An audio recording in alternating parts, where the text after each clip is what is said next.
They said he was too black to be an engineer, so he became the most important engineer they'd ever seen. They said he should stick to shoveling coal, so he invented something that made their precious trains actually work. They said a black man could never outsmart white America, so he literally lubricated the entire railroad industry into submission. Meet Elijah McCoy, the son of escaped slaves who got so tired of America's racist bullshit that he invented his way to the top. While white engineers were scratching their heads, this absolute legend was in his basement workshop saying, "Hold my beer, watch me revolutionize your whole industry with some lube." This is the story of how one black man's middle finger to American racism became the grease that built modern America. And spoiler alert, they might have killed him for it.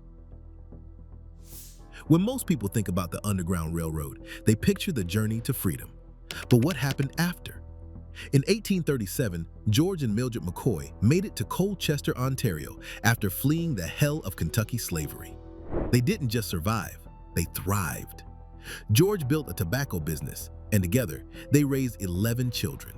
On May 2, 1844, their son Elijah was born into something his parents never had: freedom. Young Elijah wasn't just free, he was gifted. While other kids played with toys, he was taking apart machines and putting them back together, better than before. His parents watched their son's mechanical genius bloom and knew they were raising something special. But even in free Canada, the McCoys discovered that escaping slavery didn't mean escaping racism. Canada didn't have slavery, but it sure as hell had segregation. Black children were forced into separate schools with inferior resources. Elijah's brilliant mind was being wasted in a system designed to keep him down. At 15, watching their genius son hit wall after wall, George and Mildred McCoy faced an impossible choice. They could let their son's potential die in Canada's segregated system, or they could do something radical. Something that would require sending their teenage boy across an ocean, alone, to a place where winter was darker and colder than anything they'd ever known. Therefore, in 1859, they made the decision that would change history. They sent Elijah to the University of Edinburgh, Scotland. By the way, if you're enjoying the content so far and want to see more untold black stories, go ahead and subscribe to the channel. We need each and every one of you to help spread the message. Now, back to the video. Picture a 15-year-old black teenager in 1859 Scotland. No family, no friends, no familiar faces, just textbooks, engineering diagrams, and the weight of his parents' sacrifice on his shoulders. 7 years of being the only black face in lecture halls. 7 years of proving himself over and over again. But Elijah didn't just survive, he excelled. He absorbed every lesson, mastered every technique, and earned something that should have been his ticket to success: certification as a master mechanic and engineer from one of the world's most respected universities. In 1866, armed with credentials that commanded respect across Europe, Elijah McCoy returned to America. He was ready to build bridges, design machines, and show the world what black brilliance could accomplish. But America had other plans for this educated black man. Welcome to post-Civil War America, where slavery was illegal, but racism was the law of the land. Elijah McCoy walked into engineering firms with his University of Edinburgh credentials, his portfolio of innovations, and his head held high. What he got back was door after door slammed in his face. "We don't hire your kind. Negroes can't possibly understand engineering.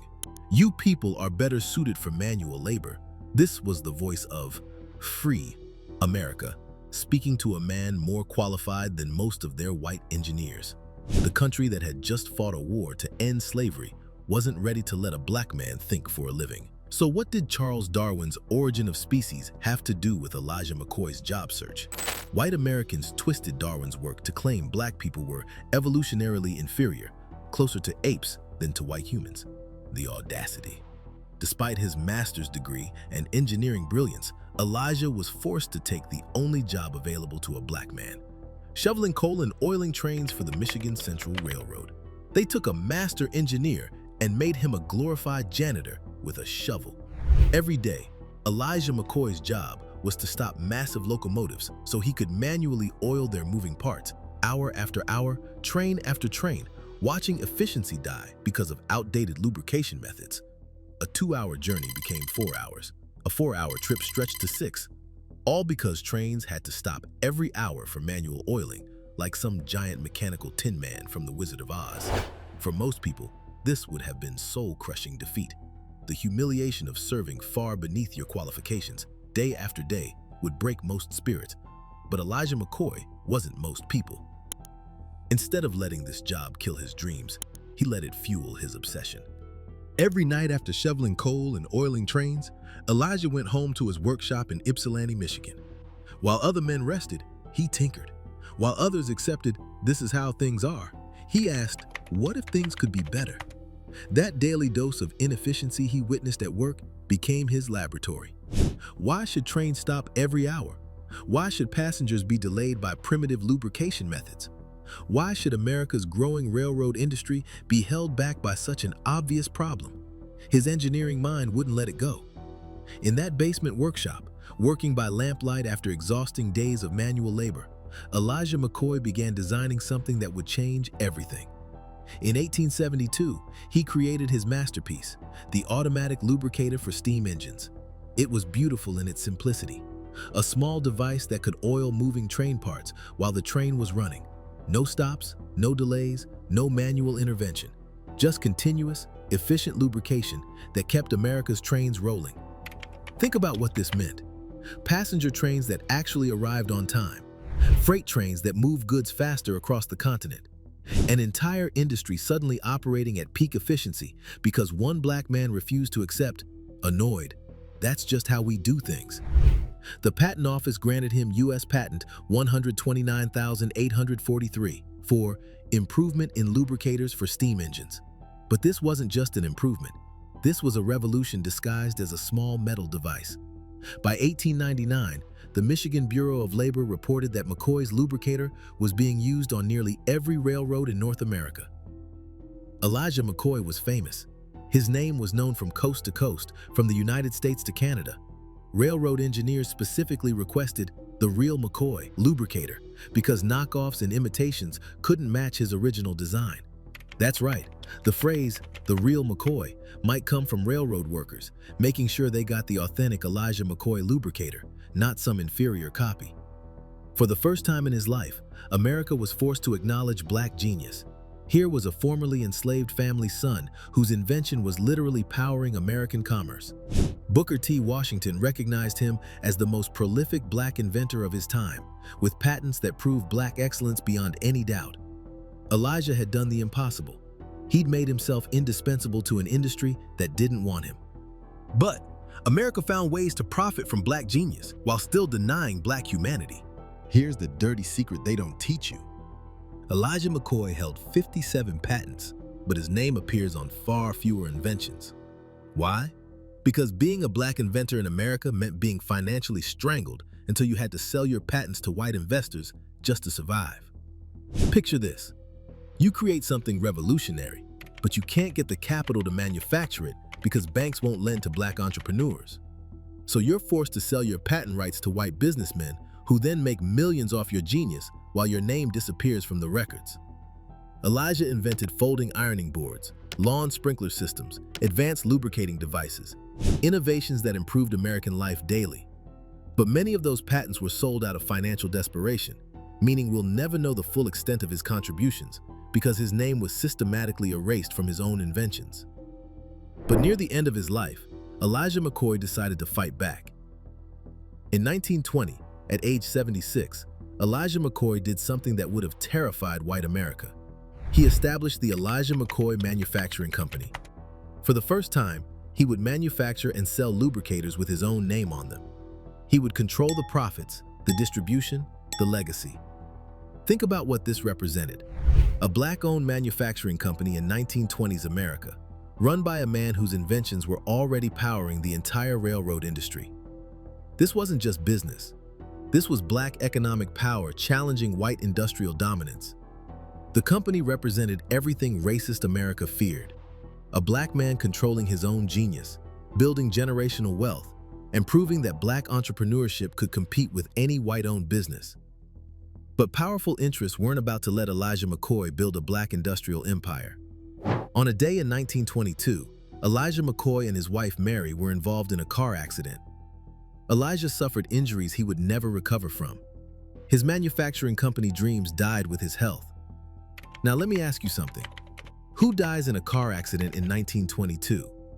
The Model T Ford, the most common car of the era, had a top speed of 40 miles per hour. That's slower than most people ride bicycles today. How do you have a fatal car accident going 40 miles per hour unless something very suspicious is happening? Was this really an accident? Or was this how America eliminated a black man who had become too successful, too independent, too dangerous to white economic control? In 1929, Elijah McCoy died at age 85. His body broken by that mysterious accident, his business empire destroyed, but his lubricator still powering trains across America. They could steal his patents. They could erase his name from records. They might have even killed him to stop his business success, but they couldn't kill his legacy. Every train that rolled efficiently across America carried the genius of Elijah McCoy. Every smooth railroad journey was a testament to black innovation. Every real McCoy phrase was an echo of his excellence. For decades, America tried to minimize his contributions, relegating him to footnotes in history books while celebrating white inventors who built on his foundations. But truth has a way of surfacing, and genius demands recognition. In 2001, Elijah McCoy was finally inducted into the National Inventors Hall of Fame. In 2012, the United States Patent and Trademark Office opened its first regional office outside Washington, D.C., and named it the Elijah J. McCoy Midwest Regional Patent Office in Detroit, Michigan. Historical markers now stand at his former home and workshop. Google honored him with a doodle. Schools teach his story. The real McCoy finally got his real recognition. But here's what gets me. It took America over 70 years after his death to properly honor this man. 70 years to acknowledge that a black genius had revolutionized the American industry. 70 years to admit that maybe, just maybe, the son of escaped slaves had contributed something valuable to this country. The delay in recognition tells you everything about America's relationship with black excellence: grudging, delayed, and incomplete. Elijah McCoy's story isn't just about trains or lubricators or even mechanical genius. It's about what happens when unstoppable black excellence meets immovable white supremacy. It's about a man who refused to let racism define his potential, who turned humiliation into innovation, who literally greased the wheels of American progress while America tried to stop him at every turn. His automatic lubricator was more than a device. It was proof that black minds could solve problems white engineers couldn't. His 57 patents were more than inventions. They were declarations that black creativity belonged in America's future. Every time you see a train, remember Elijah McCoy. Every time someone says, "the real McCoy," remember that they might be honoring a black genius who America tried to erase. Every time someone tells you what you can't do because of who you are, remember the man who went from shoveling coal to revolutionizing American industry. They tried to bury him, but they forgot. Genius is a seed, and truth is the soil where it grows. The real McCoy was real black excellence, and no amount of racism could stop it forever. Hit that like button if you believe black history deserves to be told correctly. Subscribe because there are more stories like this that America doesn't want you to know. And share this video because Elijah McCoy's genius belongs in every conversation about American innovation. The real McCoy deserves the real recognition, and you just gave it to him.